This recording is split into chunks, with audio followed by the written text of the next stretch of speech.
بکری ایک دم بھون کے اچھی ایک دم بھون کے بکری کا گوشت لایا گیا. فقال کلو، انہوں نے کیا کہا؟ کھاؤ، بکری کھاؤ، گوشت کھاؤ. فتنحى بعض القوم، ایک آدمی یا کچھ لوگ بکری کے گوشت سے کیا ہو گئے؟ تھوڑے سائیڈ میں گئے، دور ہو گئے. ارے ہم نہیں کھاتے. کیوں ایسا کہا اس آدمی نے؟ کہا انی صائم، میں روزے سے ہوں. فقال عمار ابن یاسر، تو عمار ابن یاسر نے کہا من صام اليوم الذي يشك فيه فقد عصى ابا القاسم صلی اللہ علیہ وسلم. جس آدمی نے شک کے دن روزہ رکھا اس نے ابو القاسم یعنی اللہ کے نبی صلی اللہ علیہ وسلم کے حکم کی نافرمانی کی ہے. شک والا دن کون سا ہوتا ہے؟ جس دن ابر چھایا ہوا ہو اور معلوم نہ ہو، چاند نہیں دکھائی دے رہا ہے، معلوم نہیں کل رمضان ہے یا نہیں. اس دن کے بارے میں حکم کیا ہے کہ ایسے دن کو شعبان کے ساتھ جوڑا جائے. ایسا دن رمضان ہو سکتا ہے؟ نہیں، جب تک کہ کنفرم چاند دکھائی نہیں دیتا ہے یا رمضان کے 30 دن پورے نہیں ہوتے ہیں تب تک کہ رمضان شروع کر سکتے ہیں؟ نہیں کر سکتے ہیں. اس کو امام نسائی، ابو داؤد، ابن ماجہ، دارمی، ابن حبان، دارقطنی، حاکم اور بہقی نے روایت کیا ہے اور یہ روایت صحیح ہے. اس سے معلوم ہوا کہ شک کے دن روزہ رکھنا چاہیے؟ نہیں رکھنا چاہیے. جس دن ابر چھایا ہوا ہو اور 29 دن شعبان کے پورے ہوئے ہیں تو اگلا دن رمضان ہو سکتا ہے؟ نہیں، جب تک کہ 30 دن پورے نہ ہو جائیں یا 29 کے بعد چاند دکھائی نہ دے. اگر 29 کو چاند دکھائی دیا شام کو 29 کے بعد تو ہم روزہ رکھیں گے یا پھر 30 دن پورے کریں گے اور روزہ رکھیں گے. اسی لیے اللہ کے نبی صلی اللہ علیہ وسلم کی حدیث اس بات کو واضح کرتی ہے. آپ نے فرمایا صوموا لرؤیتہ وافطروا لرؤیتہ، چاند دیکھ کر روزے رکھنا شروع کرو اور چاند دیکھ کر روزوں کا سلسلہ ختم کرو. فَإِنْ حَالَ بَيْنَكُمْ وَبَيْنَهُ سَحَابَةٌ أَوْ ظُلْمَةٌ، پھر اگر تمہارے اور چاند کے درمیان بادل یا اندھیری چھا جائے فَأَكْمِلُوا الْعِدَّةَ عِدَّةَ شعبان، تو شعبان کی گنتی پوری کر لو، یعنی شعبان کے 30 دن پورے کر لو. وَلَا تَسْتَقْبِلُوا الشَّهْرَ اسْتِقْبَالًا، اور رمضان کے مہینے میں جلدی نہ کرو، وقت رمضان آنے سے پہلے روزے شروع مت کرو. وَلَا تَصِلُوا رَمَضَانَ بِيَوْمٍ مِّن شَعْبَانَ، اور رمضان کے مہینے کو شعبان کے دن کے ساتھ روزے سے جوڑو مت کہ کل رمضان ہے اور آج بھی آدمی روزہ رکھ رہا ہے. اس طرح سے روزہ شعبان اور رمضان کا جوڑو مت. اس حدیث کو امام احمد اور نسائی اور بہقی نے روایت کیا اور صحیح روایت ہے. تو اللہ کے نبی صلی اللہ علیہ وسلم نے شک کے دن روزہ رکھنے سے منع کیا. اور شک کا دن کون سا ہے؟ آسمان میں بادل ہوں، چاند نہ دکھائی دے اور آدمی 29 دن شعبان کے ہوئے ہوں، پھر اگلے دن رمضان کی نیت سے آدمی روزہ رکھے. یہ روزہ رکھنا صحیح ہے؟ نہیں، یہ جائز نہیں ہے، یہ جائز نہیں ہے. لیکن کیا کسی آدمی کا اگر معمول ہے کہ وہ ہر مہینے کے آخری دنوں میں روزے رکھتا ہے، کسی وجہ سے اس کو چھٹی ہے یا کچھ فری رہتا ہے یا کچھ اور وجہ ہے اس کی، تو کیا وہ آدمی جو ہر مہینے کے آخری دنوں میں روزے رکھتا ہے، کیا وہ آدمی شعبان کے آخری دنوں میں روزے رکھ سکتا ہے؟ تو جواب یہ ہے کہ ہاں، ایسا آدمی شعبان کے آخری دنوں میں روزے رکھ سکتا ہے. کیوں؟ اس لیے کہ اس کا معمول ہے. آئیے دیکھتے ہیں اس بارے میں کیا بات آئی ہے. عمران ابن حسین رضی اللہ عنہ کہتے ہیں ان رسول اللہ صلی اللہ علیہ وسلم قال له او لآخر، کہ اللہ کے نبی صلی اللہ علیہ وسلم نے ان سے یا کسی اور صحابی سے بات کہی. عمران ابن حسین صحابی ہیں. یہ حسین سین سے نہیں ہے، یہ صاد سے ہے. حسین، حسین نہیں، حسین حسن حسین نہیں، حسین صاد کے ساتھ میں. آپ نے ان سے کہا اصمتا من سرر شعبان، کیا تم نے سرر شعبان کے روزے رکھے؟ امام البخاری کے الفاظ ہیں اما صمتا سرر هذا الشہر، کیا تم نے اس شہر کے اس مہینے کے سرر کے روزے رکھے ہیں؟ قال لا، انہوں نے کہا نہیں۔ قال فإذا افطرت فصم یومین، آپ نے فرمایا جب افطار تو کرے تو، یعنی افطار کرے یعنی رمضان کا افطار کرے، عید الفطر منائیں تو پورا رمضان کی افطار، ایک دن کا نہیں، پورا رمضان ختم کر دے تو پھر اس کے بدلے میں کیا کر تو 2 روزے رکھ۔ آپ نے فرمایا فَإِذَا أَفْطَرْتَ فَصُمْ يَوْمَيْنِ، جب رمضان کا مہینہ ختم ہو جائے تو 2 روزے رکھ۔ اس کو مسلم نے روایت کیا ہے اور بخاری میں بھی اسی کے قریب الفاظ میں ہے۔ مسلم کے الفاظ کیا ہیں؟ قال لرجل، آپ نے ایک صاحب سے کہا هل صمت من سرر هذا الشهر شيئا، کیا تم نے اس شہر کے اس مہینے کے سرر کے روزے رکھے؟ قال لا، انہوں نے کہا نہیں۔ فقال رسول اللہ صلی اللہ علیہ وسلم فاذا افطرت من رمضان، جب تم رمضان کی افطار کر لو، پورے رمضان کی افطار کر لو، یعنی رمضان کا پورا مہینہ روزے رکھ لو، فصم یومین مکانہ، تو تم ان چھوڑے ہوئے دنوں کے، جس کو تم نے چھوڑ دیا، آخری دنوں میں مہینے کے روزے نہیں رکھے، سورر کے آگے آ رہا ہے، جب تم نے یہ روزے نہیں رکھے ہیں تو رمضان جب ختم ہو جائے تو ان کے کھونے چھوڑنے کے بدلے میں کتنے روزے رکھو؟ 2 روزے رکھو۔ اس کو مسلم نے روایت کیا ہے۔ سرر اور سرر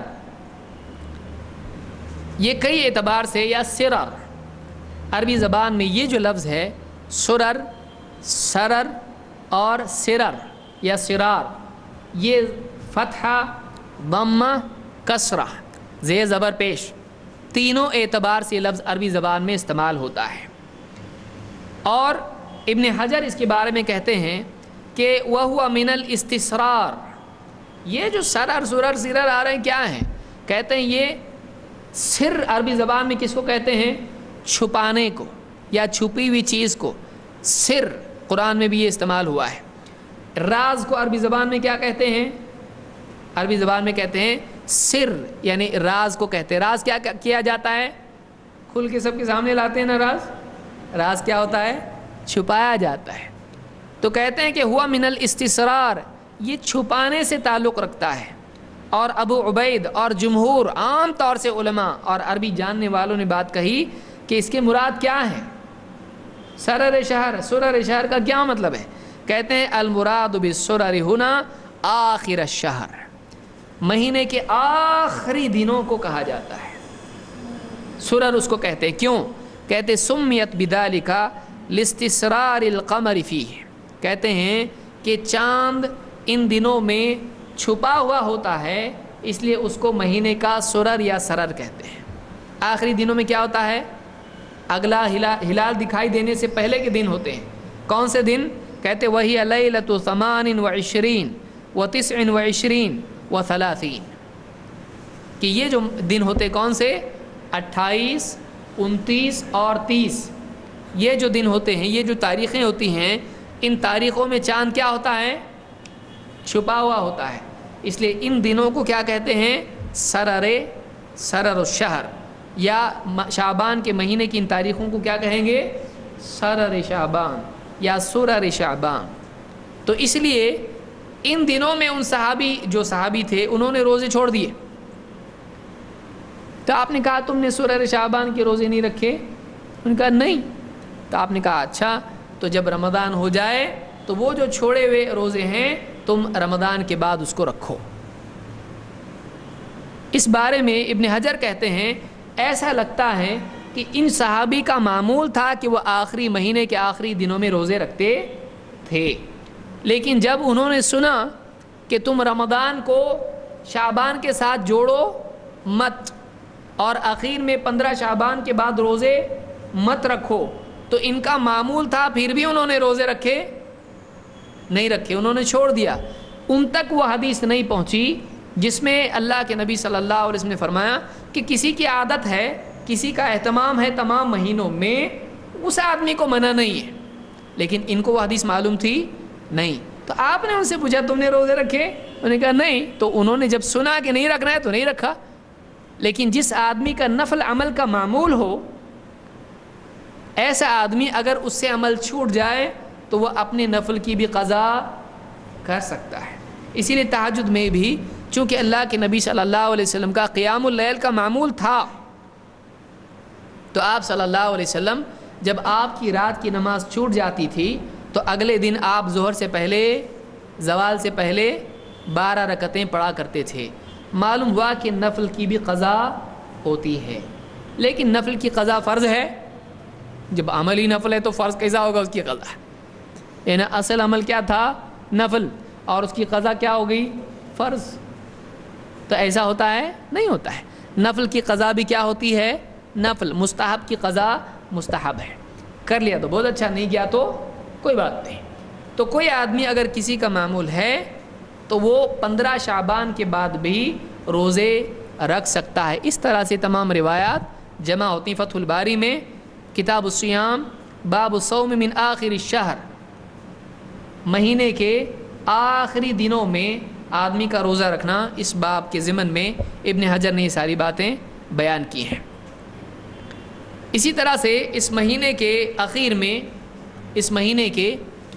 اخیر میں یا 15 شعبان اس مہینے میں آتی ہے کہ 14ویں شعبان کی رات کو لوگ بہت ساری عبادت کرتے ہیں، اس کی کوئی اصل نہیں ہے خاص طور سے اس کو کرنا، لیکن اس مہینے میں آدمی کو چاہیے کہ اگر کسی سے اس کا جھگڑا ہے، چل رہا ہے، اس مہینے میں اپنا کیس کلیئر کر دے، اس سے اپنا جھگڑا آدمی کیا کر دے؟ ختم کر دے۔ کیوں؟ اللہ کے نبی صلی اللہ علیہ وسلم فرماتے ہیں ان اللہ لیطلع فی لیلۃ النصف من شعبان فیغفر لجمیع خلقہ الا لمشرک او مشاح۔ اللہ تعالیٰ 15ویں شعبان یعنی 14 تاریخ ہو گئی، اب اس کے بعد آنے والی رات، کیونکہ رات پہلے آتی ہے اور دن بعد میں آتا ہے، تو 15ویں تاریخ سے ایک رات پہلے 15ویں تاریخ کی رات، جب ایسی رات ہوتی ہے 15 شعبان کی رات ہوتی ہے تو اللہ تعالیٰ اپنے بندوں کی طرف متوجہ ہوتا ہے خصوصی طور پر، اور اللہ تعالیٰ سارے بندوں کی مغفرت کرتا ہے سوائے 2 لوگوں کے۔ ایک وہ جو شرک کرنے والا ہو، مشرک کی مغفرت نہیں کرتا ہے، یا وہ جو مشاحن ہو، جو اپنے بھائی سے جھگڑا باقی رکھے ہوئے ہو، جو اپنے بھائی سے جھگڑا باقی رکھے ہوئے ہو۔ اس کو ابن ماجہ نے روایت کیا اور یہ حسن درجے کی روایت ہے، مختلف طرق سے مل کے یہ طریق حسن ہو جاتا ہے۔ ایک اور روایت میں آپ فرماتے ہیں اذا کان لیلۃ النصف من شعبان، جب 15 شعبان کی رات ہو، نصف شعبان ہو، تو اطلع اللہ الی خلقہ، اللہ تعالیٰ اپنے بندوں کی طرف متوجہ ہوتا ہے، فیغفر للمؤمنین ویملی للکافرین، تو اللہ تعالیٰ اپنے ایمان والے بندوں کی مغفرت کرتا ہے اور کافروں کو مزید ڈھیل دیتا ہے، موقع دیتا ہے کہ وہ توبہ کریں، رجوع کریں۔ وَيَدَعُ أَهْلَ الْحِقْدِ بِحِقْدِهِمْ حَتَّى يَدَعُوهُ، اور آپس میں کینہ کپٹ جھگڑا باقی رکھنے والوں کو چھوڑے رکھتا ہے، ان کی مغفرت نہیں ہوتی ہے، ان کو چھوڑے رکھتا ہے یہاں تک کہ وہ اپنے جھگڑے اور اپنی نفرتوں کو چھوڑ دے۔ اس کو امام البیہقی نے روایت کیا ہے شعب الایمان میں، اور یہ حسن درجے کی روایت ہے، اور ابن ماجہ وغیرہ میں اور طبرانی میں بھی یہ روایت دوسرے طریق سے آئی ہے۔ تو معلوم ہوا کہ جو لوگ آپس میں جھگڑے باقی رکھے ہوئے ہیں یا شرک میں پڑے ہوئے ہیں، ان کی مغفرت 15 شعبان کی رات کو نہیں ہوتی ہے۔ اس بارے میں امام الطیبی کہتے ہیں کہ لعل المراد ذم البغضة التي تقع بين المسلمين من قبل النفس الامارة بالسوء لا للدين، یعنی کوئی آدمی کہتے ہیں کہ یہاں پر مراد وہ لوگ ہیں کہ جو نفسانیت اور خواہشات کی وجہ سے جو آپس میں جھگڑے کھڑے ہو جاتے ہیں، میرا تیرا اور ایسا ویسا، بات بات پہ جو جھگڑے بن جاتے ہیں، تو یہاں مراد وہ جھگڑے ہیں دین کی بنیاد پر اگر ایک آدمی کسی سے نفرت رکھے ہو اور اس سے بات بند کیے ہوئے ہو تو یہ جھگڑے عام مراد نہیں ہیں۔ ایک آدمی مثال کے طور پر شراب پیتا ہے اور اس کی شراب چھڑانے کی وجہ سے اگر کسی نے اس سے بات بند کی ہے، یہ مراد نہیں ہے۔ کوئی شرک کی دعوت دیتا ہو، کوئی بدعت کو عام کرتا ہو، اگر اس وجہ سے اس سے آپ نے تعلق توڑا ہے اور آپ اس وجہ سے آپ اس سے ناراض ہیں تو اس رات میں ایسا نہیں کہ پھر آپ کی بھی مغفرت نہیں ہوگی۔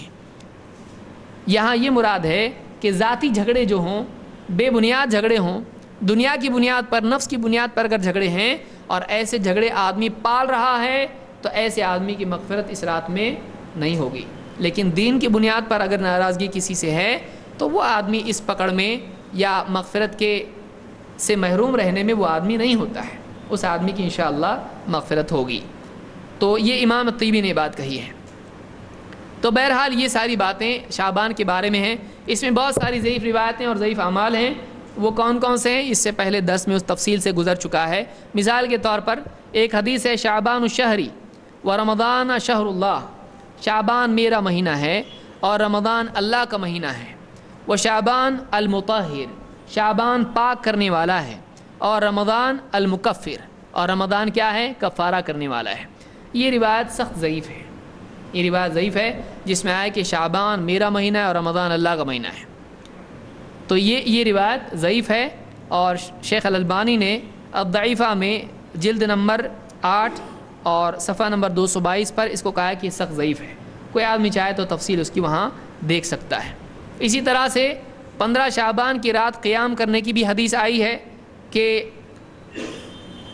اس رات میں من احیا لیلۃ العید و لیلۃ النصف من شعبان لم یمت قلبہ یوم تموت فیہ القلوب، جو آدمی دونوں عیدوں کی راتوں میں اور 15 شعبان کی رات کو جو آدمی جاگتا ہے، عبادت کرتا ہے، اس آدمی کا دل اس دن نہیں مرے گا جس دن سارے دل مر جائیں گے۔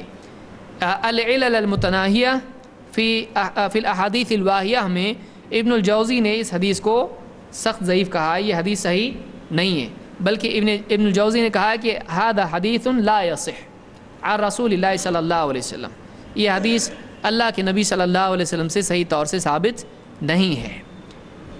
اسی طرح سے 15 شعبان کی رات دعا کی قبولیت کی حدیث بھی آئی ہے کہ الفاظ ہیں خمس لیال لا ترد فیہن الدعوہ، 5 راتیں ہیں جن میں دعا رد نہیں ہوتی ہے۔ اول لیلۃ من رجب و لیلۃ النصف من شعبان و لیلۃ الجمعۃ و لیلۃ الفطر و لیلۃ النحر، رجب کی پہلی رات، شعبان کی 15 شعبان کی رات، جمعہ کی رات، عید الفطر کی رات اور عید الاضحیٰ کی رات، ان میں دعا رد نہیں ہوتی ہے۔ یہ روایت ایک آئی ہے، اس کو تاریخ دمشق میں ابن عساکر نے ذکر کیا ہے، لیکن یہ روایت بھی کیا ہے؟ صحیح نہیں ہے، بلکہ یہ موضوع روایت ہے، اور کئی وجوہات ہیں جو میں دوسرے درس میں ذکر کر چکا ہوں 15 شعبان کی حقیقت کے سلسلے میں، تو یہ روایت بھی ضعیف ہے۔ لہٰذا اس رات میں کوئی خصوصیت نہیں ہے دعا کی، کوئی دعا کرے تو منع بھی نہیں ہے، لیکن اس رات کی وجہ سے اگر وہ دعا کرتا ہے تو یہ صحیح نہیں ہے، نیت سے حکم بدل جاتا ہے۔ اسی طرح سے 15 شعبان کو روزہ رکھنا، یعنی 15ویں شعبان کے دن میں روزہ رکھنا، ایک رات پہلے لوگ جاگتے ہیں پھر اگلے دن روزہ رکھتے ہیں، یہ بھی روایت صحیح نہیں ہے۔ ابن ماجہ میں روایت موجود ہے کہ علی بن ابی طالب رضی اللہ عنہ سے روایت ہے کہ اللہ کے رسول صلی اللہ علیہ وسلم نے فرمایا اذا کانت لیلۃ النصف من شعبان، جب 15 شعبان کی رات ہو، فقوموا لیلھا وصوموا نہارھا، اس کی رات میں قیام کرو اور اگلے دن روزہ رکھو۔ فإن اللہ ينزل فيها لغروب الشمس إلى سماء الدنيا، اس لیے کہ اللہ تعالیٰ غروب ہی کے وقت میں آسمان دنیا کی طرف نازل ہوتا ہے، اور فیقول الا من مستغفر لی فاغفر له، ہے کوئی مغفرت مانگنے والا کہ میں اس کی مغفرت کروں، الا مسترزق فارزقه، الا مبتلا فاعافیہ، ہے کوئی رزق مانگنے والا کہ میں رزق دوں، ہے کوئی مصیبت میں مبتلا کہ میں اس کو عافیت دوں، الا کذا الا کذا حتی یطلع الفجر، اللہ تعالیٰ مسلسل یوں کہتا رہتا ہے یہاں تک کہ فجر کا وقت آ جاتا ہے۔ تو یہ روایت بھی ضعیف ہے، اس کو ابن ماجہ نے روایت کیا ہے، اور یہ روایت بھی صحیح نہیں ہے، بلکہ یہ روایت موضوع ہے، جھوٹی روایت ہے، گھڑی ہوئی روایت ہے۔ اسی طرح سے 15 شعبان کی رات کو قبروں کی زیارت کی لمبی روایت ایک آئی ہے حضرت عائشہ سے، یہ روایت بھی امام ترمذی نے ذکر کی ہے، اور خود امام ترمذی کہتے ہیں کہ حدیث عائشہ لا نعرفہ، حضرت عائشہ کی جو روایت یہ آئی ہے، یہ اس حدیث کو ہم نہیں پہچانتے ہیں، الا من هذا الوجہ من حدیث الحجاج سوائے اس طریقے جو حجاج ابن ارطات سے آئی ہے، اور کہتے ہیں کہ وہ سمعت محمدا یضاعف هذا الحدیث، میں نے امام بخاری سے سنا انہوں نے اس حدیث کو ضعیف کہا، تو یہ حدیث بھی کیا ہے؟ ضعیف ہے۔ تو 15 شعبان کی رات کو تہجد پڑھنا، خاص طور سے اس وجہ سے کہ یہ 15 شعبان کی رات ہے، اگلے دن روزہ رکھنا، یا اس رات کو قبروں کی زیارت کے لیے جانا، یا اس رات کو خصوصی طور پر دعا کرنا، تو اس طرح سے کوئی فضیلت اس کی نہیں ہے، اس بارے میں کوئی ثابت حدیث نہیں ہے۔ اللہ کے نبی صلی اللہ علیہ وسلم اور صحابہ سے اس رات میں خاص طور سے عبادت کرنا ثابت نہیں ہے۔ تو 15 شعبان کے بارے میں یہ بعض احکام تھے جو آج ہم نے دیکھے۔ انشاءاللہ مزید اور باتیں دوسرے رمضان سے متعلق یا اور بھی کچھ احکام ہیں انشاءاللہ ہم آگے درس میں دیکھیں گے۔ اقول قولی ھذا واستغفر اللہ لی ولکم۔